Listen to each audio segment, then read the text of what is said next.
And welcome back to the Lemming Report, presented by American Family Insurance. We just got a look before the break at Treyton Thompson, and you can bet he made the cut as one of Tom's top 10 defensive linemen. We will count up from the bottom. Number 10, good name here. We have Shy Tuttle. He can't be too shy. Committed to Tennessee a few weeks back, and hard to argue with a photoshopped Beyonce cover that they used in the recruitment process.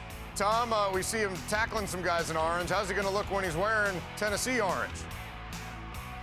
He's going to look great. He's a one-gap disruptor. This guy can knock things down inside. Look at him. Look at him move his feet. He's got long arms, quick hands, just terrific all-around skills. Yeah, big guy, too, already north of 300 pounds. Next, we go to Texas for defensive end James Lockhart, over 120 tackles as a junior. He's committed to Texas A&M, already weighs in at 248 pounds, but you think he might grow into a defensive tackle down the road? I do. He benches 350 pounds. Look at him. You know, he could just disengage quickly. He's got violent hands, explosive, high-energy type of an athlete, and he'll play wherever they want him to play. But I just think with his effort and his aggressiveness, he's got terrific all-around skills as a defensive tackle or as a defensive end. Better when they want you to gain weight than lose weight. Up next, we have Terry Beckner Jr. He's a two-way player at East St. Louis High School, lining up at both defensive end and offensive tackle. A lot of guys, of course, play both sides of the ball, Tom, but does knowing how those offensive guys think maybe give them a little bit of an edge here?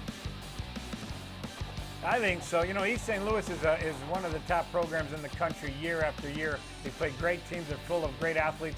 No better athlete than Terry Beckner. He's an edge rusher. He's got quick hands. He's got the length, the speed to really become a dominating pass rusher at the next level. He was recruited from coast to coast, and there's every bit reason why, because of his pass rushing skills. Yeah, he likes to put the guys in spin cycle, it would seem like, once he gets his grips on them. And yeah, like you said, schools from coast to coast looking at him right now. Next up at number 7, we have Albert Huggins out of South Carolina. A couple of Carolina schools on his list, SC and Clemson, plus Georgia. Tom, where do you think he'll end up? You know what? When I talked to him back in January, and I've talked to him lately, he'll probably stay relatively close to home. He likes both Clemson and South Carolina. So I think those would probably be the two favorites, although Florida State, everybody's coming after him. You can see right here, he's impossible to block at the high school level with that size, combination of size, speed, and strength. It's tough to beat, and Albert is a premier player in a premier state. That's high school footage, and I think parents would probably prefer he not be playing against their sons watching some of those tackles, Tom. All right, at number 6, we find Josh Sweat. He is out for the season after suffering a dislocated knee and ACL tear. So we wish him a speedy recovery. It has not stopped the recruitment letters and contacts from coming in. A lot to live up to, though, once he's back on the field, because, Tom, you're comparing him to Jadeveon Clowney. No pressure there. None at all. He's not as fast as Clowney, but just almost as big. He's 6'5", 230. Look at that speed to the ball, to the quarterback right there. He's impossible to block. He's the best player in Virginia, one of the premier players in the country. Once he gains 30 more pounds of strength and muscle, I think he has that kind of ability to be close to Jadeveon Clowney. I don't know if anybody's going to be that good, but he's got a remarkable speed to the ball. And a remarkable list of schools who want him to show it off at the next level. All right. On to our top 5 now. And next, number 5 here, we go to California for Rasheem Green, another uncommitted player, likely staying out west, though, with Oregon, UCLA, USC atop the list at the moment, Tom. And here's another man among boys. You know, they got him playing defensive end on a lot of spots, but I think he'll be a defensive tackle just with his size and width and growth potential. But you can see here, Sarah plays the best teams in the country. They go out nationally and play teams, and also in Los Angeles, them and John Bosco, the two best programs. So he plays against great competition, and he dominated last year. Just a big guy with great strength, speed, and production. Yeah, good luck to Oregon trying to get him out of Southern California. Number 4, we have Darren Payne. He is the biggest guy on the list, weighing in at 328 pounds. That is a lot for those offensive linemen to handle, Tom.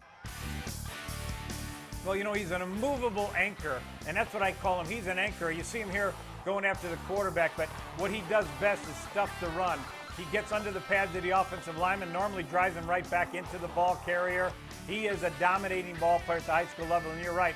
The other mothers on the other team should be afraid of him playing against their sons, because it's not right to have a guy that big, that fast, that strong playing against their son. There you go, out of Shades Valley, Alabama. Number 3, it is CeCe Jefferson, looking to move on up to Florida, Alabama, Auburn, Florida State, USC, one of these schools.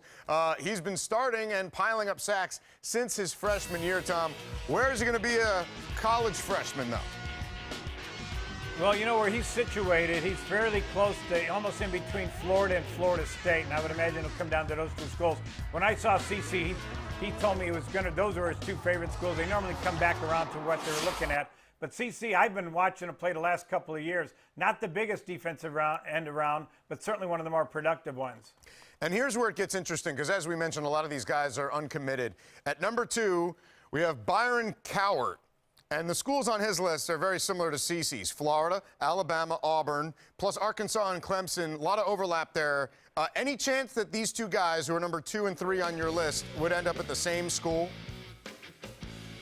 Yes, because I brought them both together during our personal meetings, and they hit it off very well. Matter of fact, they were together for like 4 hours. We had a big group there, and those 2 were inseparable. So I wouldn't bet against them. And I know Florida State, they visited Florida last week. They're both coming to Florida State this weekend against Notre Dame. So they've known a lot about each other, and I think they're very close. And chances are, I would say at least 50-50, they wind up going to the same school. Wow, that would be a dynamic duo. But our number 1 defensive lineman, we teased his name earlier, Treyton Thompson, committed to Georgia. This guy's committed.